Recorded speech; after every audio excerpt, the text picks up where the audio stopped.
नमस्कार मित्रों, स्वागत है आपका लीगल एंड लॉजिकल विजन पर। और मैं हूं आपका होस्ट आलोक तिवारी।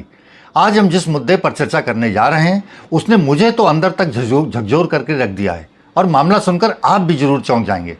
इस मुद्दे ने देश में एक बड़ी बहस छेड़ दी है और ये मामला देश के सभी हिंदुओं को, सनातनियों को उद्वेलित भी कर रहा है।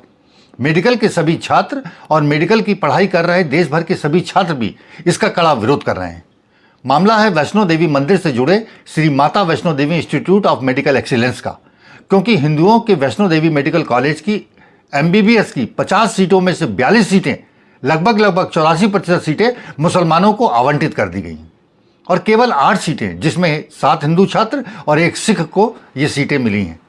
क्या ये संयोग है या कोई गहरी साजिश? क्या ये माता के करोड़ों भक्तों का अपमान नहीं? अपने खून पसीने की कमाई का एक एक पैसा माता के मंदिर में दान कर देते हैं जो भक्त, और उसी पैसे से मेडिकल कॉलेज बना है। क्या ये हिंदू आस्था पर कुल्हाड़ी चलाने जैसा नहीं है?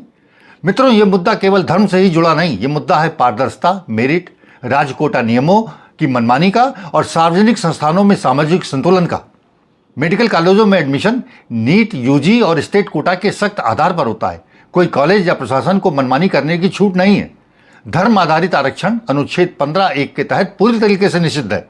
लेकिन फिर सवाल यह उठता है कि एक ही समुदाय के 42 छात्रों का चयन कैसे हो गया? अब राज्य प्रशासन का बहाना सुनिए। राज्य कह रहा है कि यह सब नीट, मेरिट और राज्य की डेमोग्राफी के आधार पर हुआ है। जम्मू कश्मीर में मुस्लिम आबादी अधिक है, इसलिए वहां के छात्रों ने मेरिट में ज्यादा जगह बनाई। मित्रों, ये सफाई समझ में नहीं आती। नीट एक राष्ट्रीय परीक्षा है जो पूरे देश के लाखों छात्रों पर आधारित है।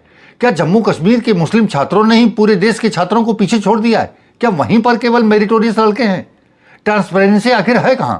मेरिट लिस्ट सार्वजनिक क्यों नहीं की गई? सवाल यह भी खड़ा हो रहा है कि डेमोग्राफी का रोना रोकर के आप हिंदू भक्तों के दान पर बने एक संस्थान का इस्लामीकरण करने की कोशिश तो नहीं कर रहे? 60 से ज्यादा हिंदू संगठनों ने सवाल खड़े कर दिए हैं कि जब यह कॉलेज माता वैष्णो देवी के भक्तों की पसीने की कमाई से बना है तो राज्य प्रशासन जानबूझकर मुस्लिम छात्रों को इसमें ठूस ठूस करके भर करके क्षेत्र की डेमोग्राफी बदलने की साजिश तो नहीं रच रहा? क्या यह हिंदू विरोधी एजेंडे का हिस्सा तो नहीं? क्या माता के दरबार में घुसपैठ का एक प्रयास तो नहीं?